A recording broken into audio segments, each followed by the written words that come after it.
各位好，我是 Spike。这次 Apple Store 的故事，想跟大家聊一聊我当年的面试经历。想聊这个话题也是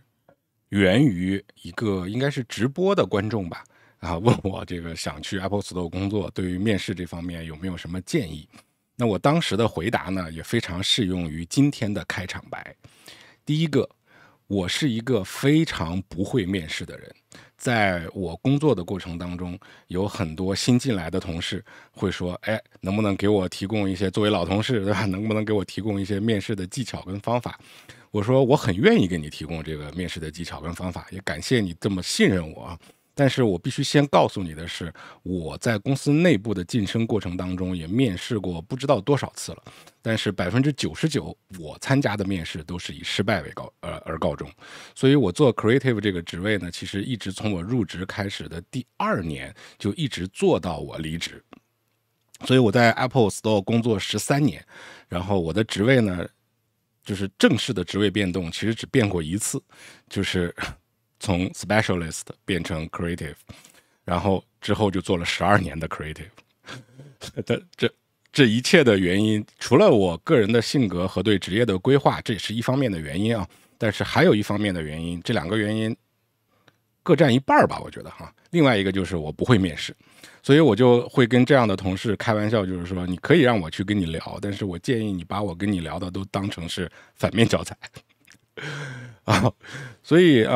这位观众提出这样的问题，我也是同样的，我愿意跟你去聊，但是我只能从我自己的经历去跟你讲一讲我的面试的故事。但是呢，这个第一个是这已经是15年前的事情了，那现在的变化已经非常大了。第二个呢，这个我不会去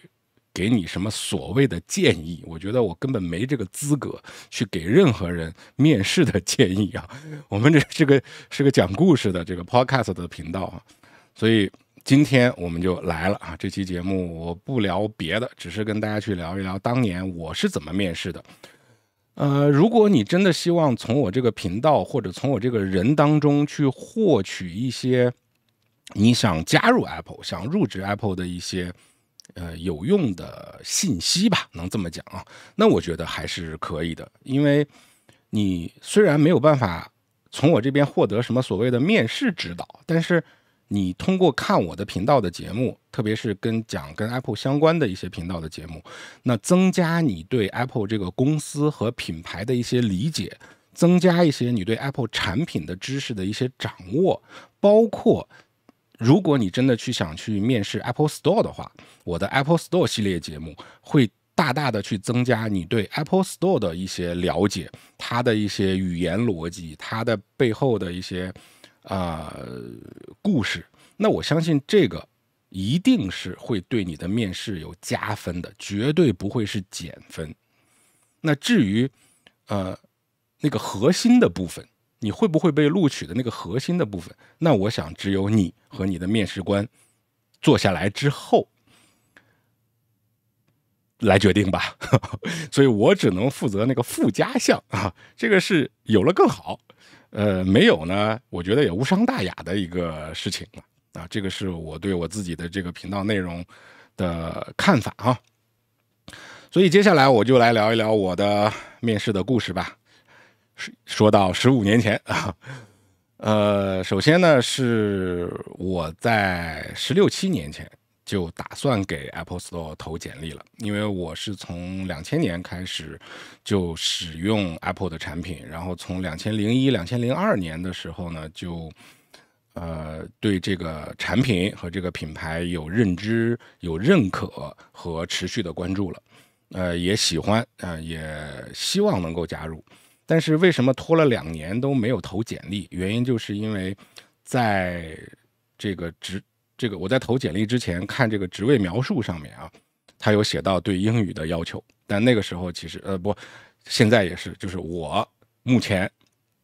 对英语的掌握一直都是不行的啊。那我想，那我不符合人家的要求，我还怎么投简历啊？所以就磨磨唧唧犹豫了2年，这个简历就没有投出去。然后呢，当我去最终决定管他呢试一试吧，就去投了一个简历。然后就发生了一个有趣的故事。因为我之前入职 Apple 之前一直都是自己给自己打工嘛，也没有什么现成的简历，也没有投简历面试的任何的经验跟技巧。那我也没有什么招聘的这个猎头来去联系我，就根本不知道我这个人的存在嘛。那我也只能是在 Apple 的官网直接投简历。那官网上面会有一个工作机会的链接嘛，我就直接从那里进去，然后在那个上面去提交我的简历。然后那个时候呢，因为我都是 Apple 的产品了，已经用了多少年了，我就用 Apple 的办公软件里面的其中一个 Pages 大家应该知道这个功能，我在第3季里面讲过的它里面有写简历的功能。那我就用我的 Pages 文稿去写了一个我认为是简历的那么一个东西吧，然后就上传到这个 Apple 官方的招聘网页上了。然后我上传的时候，它那个时候那个网页上没有规定说你一定要什么文件格式。那我就想，既然是给 Apple 公司投简历，那我想我可以投一个 Pages 格式的文稿上去吧。其他公司我不敢讲，我是给 Apple 投呀，难道我还要投一个 Word 文稿吗？然后我就投了一个 Pages 文稿上去，然后过了大概2个礼拜我收到了这个电话了。当时还不是 Apple 直接招聘的，还是跟这个招聘公司合作的但是当然那个合作是非常深度的，它专门有一个部门吧，是跟 Apple 相关联的这个招聘部门。然后他给我打电话说，我收到你的这个就说什么申请了但是我没有看到你的简历。我说不对啊，我说我投了简历啊。他说我看不到呀，打不开。然后后来才发现，因为我上传的是 Pages 格式的，他那边打不开。然后那个时候我真的是内心那种翻滚着难以形容然后后来说好的，我再给你发一份这个，我忘了当时我第2次发，我发的是 Pages，我发的是这个 Word 格式还是 PDF 格式？应该是 PDF， 我应该不太会发 Word 格式。然后就重新导出成一个 PDF 吧，估计这么说，因为我忘了然后就再上传了一遍。这样的话，这个人才看到了我的简历。然后看到我简历之后呢，跟我简单的电话面试了一下，他觉得我还可以，然后就邀请我去这个线下的面试。然后当时因为我投的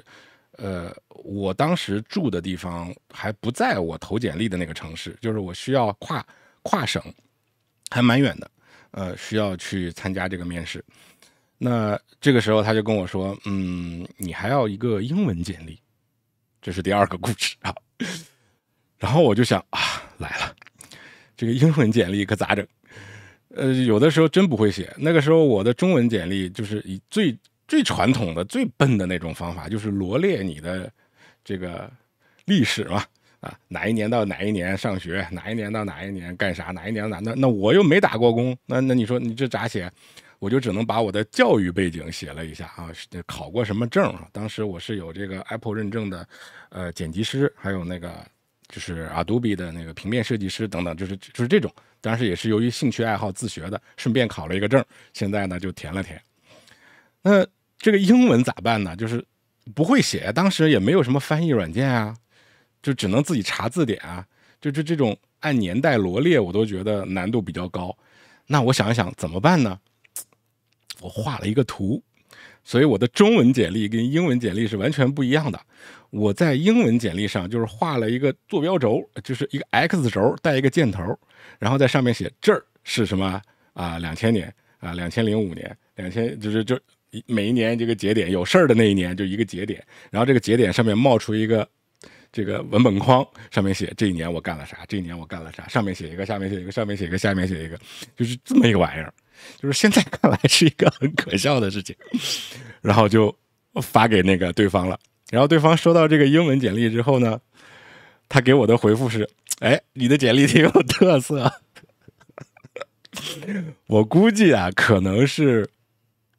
不好意思说不好，反正你也这因为简历嘛，你这其实说白了没有什么绝对的好跟不好，面试官喜欢就是好，不喜欢就是不好。虽然它有一个通用的格式。所以其实我现在回忆起来，我还是挺感谢 Apple 的包容性，即便跟他合作的这个猎头公司，他的包容性也挺强的。就是他不，起码来说，整个面试过程当中不管要不要你啊，他不会去贬低你，他不会去让你感觉说，他会说你这什么简历，你不写成这样，就你这种写脸技的水平，你还想投这个世界500强？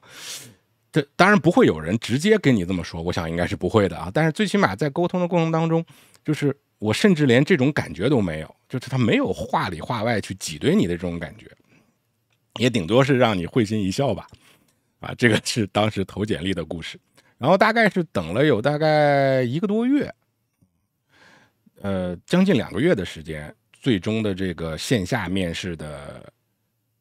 时间和地点就都确认了。然后我呢，就是属于需要异地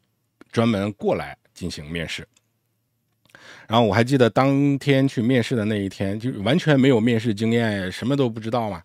然后到那之后发现，哎，其实人还蛮多的。然后到了一个这种高档写字楼啊，高层的啊，第一次就是，哎呀，其实也不是第一次，进来了之后，然后还走错房间了啊，因为是为什么？因为我报的那个联系人的名字，我报的一直是跟我电话联系的那个人，但其实呢，他在那个确认邮件里面是说你来了之后去找谁谁谁，他会安排，那个可能是他的助理，就是我没有报那个助理的名字，我是报的那个人本人的名字，就是那个猎头本人的名字，然后后来就被带到了不一样的房间。那我就想，哇塞，就我一个人在这一个房间里面，还真的有点紧张。后来他们才发现不对，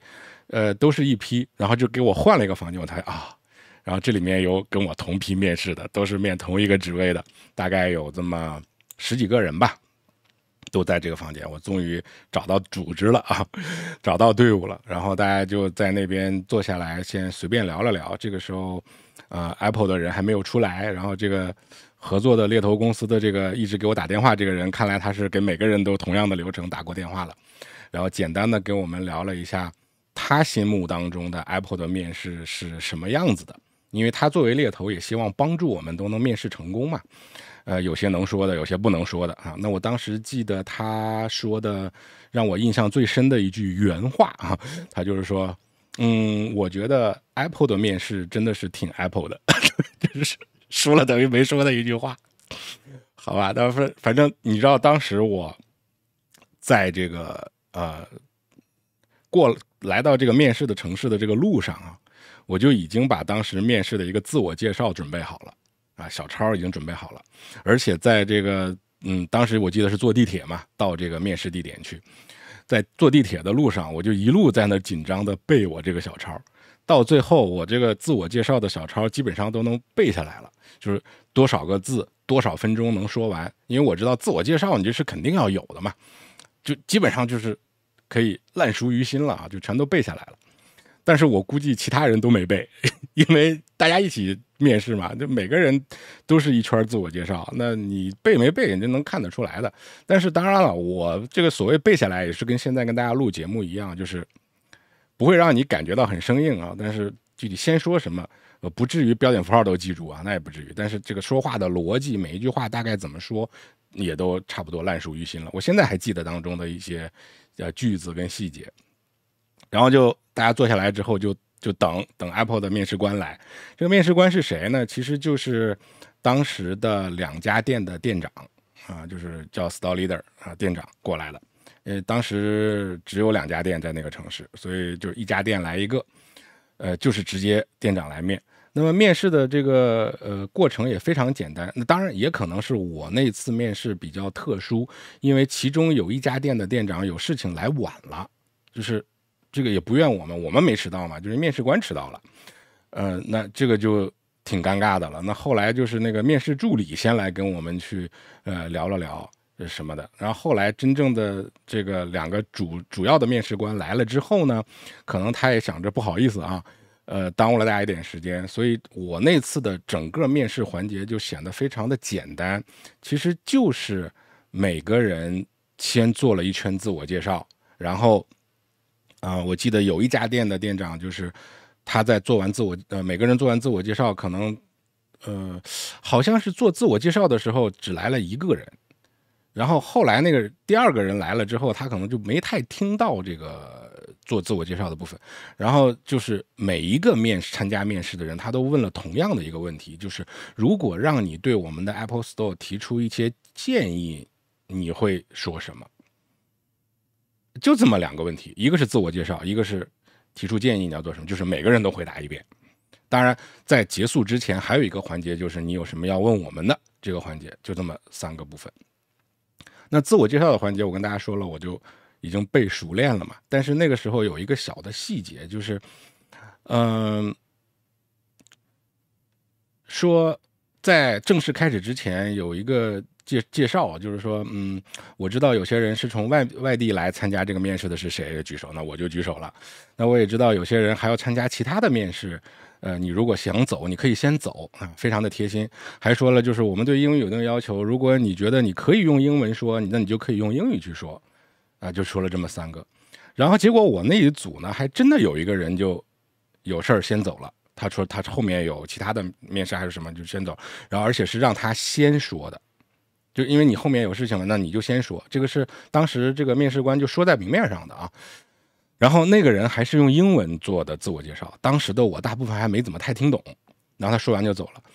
然后后面我们才没事的人才坐在这边继续面试，然后后来那个人就没被录取，就我只是把结果告诉大家啊，那原因我不知道。我是第3个发言的。因为那个时候说既不要太早也不要太晚嘛，自我介绍你不太好轮着来嘛，就是大家一个人介绍完了之后该谁，我就想我不要第一也不要最后啊，我基本上第3个第4个这个样子去说了一下我的这个情况。那整个我那一组面试的过程当中，这种用 Apple 的产品时间比较长的人，我感觉也就我了。可能还有一个，就是跟我相当的啊，就是这么一种情况。大部分就是没有那么多的对公司的了解跟使用经验的，但其实大部分也都被招进来了。然后还有一个环节就是在最后的提问环节，这个是我觉得蛮重要的一点，因为当每个人做完自我介绍了之后，也都问过一圈这个问题了，对我们店有什么建议啊？问题问过了之后，临结束之前，面试官就问你们还有什么要问我们的吗？这个时候就不是每个人都有问题了。我记得当时只有3、4个人问了自己的问题。我回忆起来，我至今一直觉得当时我问的那个问题还是蛮出彩的。那个时候我是问了问题的啊，我没有问题，我就算紧张我也问了问题的。而且这个问题它真的是我当时的一个困惑。我虽然投了简历，但是那个时候我也没有说就一定要发誓进入 Apple 这家公司，因为这家公司到底怎么样我也不太知道。产品是不错了，但公司层面怎么样，特别是在早年啊，那个15年前我不太确定。那刚才我也跟大家我应该是节目当中给大家是这一期嘛，跟大家聊过，就是 Apple 的销售它是没有提成的，应该是这一期开篇跟大家聊的吧。那其实我当时就有一个问题很好奇，就是你作为一个销售岗位，你又没有销售提成，那你怎么去判断就是谁做得好谁做得不好呢？就你总要有一个比较吧。我那个时候的内心其实非常简单，我觉得在这么多面试的人当中，我是一个现在的话讲叫资深果粉，对吧？虽然我还是强调，我每次说我都要说我不喜欢果粉这个词啊，就是我对 Apple 的产品包括公司文化了解的比旁边坐的人起码大家可见到的，包括我自我介绍我说的那些经历跟 Apple 的渊源都深厚的多得多。那这种时候我跟大家一起在这家公司工作，我做得好你怎么看到呢？就是你又没提成这个是当时我真实的一个顾虑。但是后来我工作多少年之后，几次面试失败，我回过头来想一想，放在那个时候我这个问题应该是还蛮出彩的一个问题。然后后来就是得到了一定的这个回复哈，那这个回复的内容我就不再跟大家赘述了所以我觉得这个还是蛮轻松的一个面试吧。然后面试成功了之后，你就会收到一个电话的通知，说你面试成功了，然后接下来呢就是给你谈这个工资。应该每个人的工资都不一样。当时 Apple 的工资是保密的，现在应该说是最近2年说可以不保密了，但是我也不知道是不是真的不保密啊。但是我作为 Apple 员工，我是从来没有公开谈过工资，甚至对于我的父母都不知道我具体的工资是多少，他们现在都不知道，我都没有谈过。所以说，那个时候我还记得我在知道我的初始工资的时候，就是所谓的这个 offer 的时候，我还有点犹豫哈，我就说你这个工资开的是不是稍微低了点？还有点犹豫，还讨价还价了一下，我还有了几天的犹豫期。然后其实当时没有什么别的选择啊，但是确实觉得这个工资比我想象的低了一些。当时因为这个工资低，还入职的头半段吧，还蛮纠结的，因为这个事情啊，因为毕竟在一个大城市里生活，你的成本太高嘛。最后就还是进来了啊。说实话，进来了之后也断断续续的想过要离开，最后都没走成啊。但没想到是13年之后，因为这样的方式离开这家公司，已经产生了太多太多不可磨灭的记忆和羁绊在这个里面。好吧，那今天就是跟大家分享了一下我的面试过程啊，纯粹是一个讲故事的。如果也让你有什么想表达的、想说的，也欢迎你在我的评论区下方进行留言。感谢各位的观看跟关注，我们下期再见。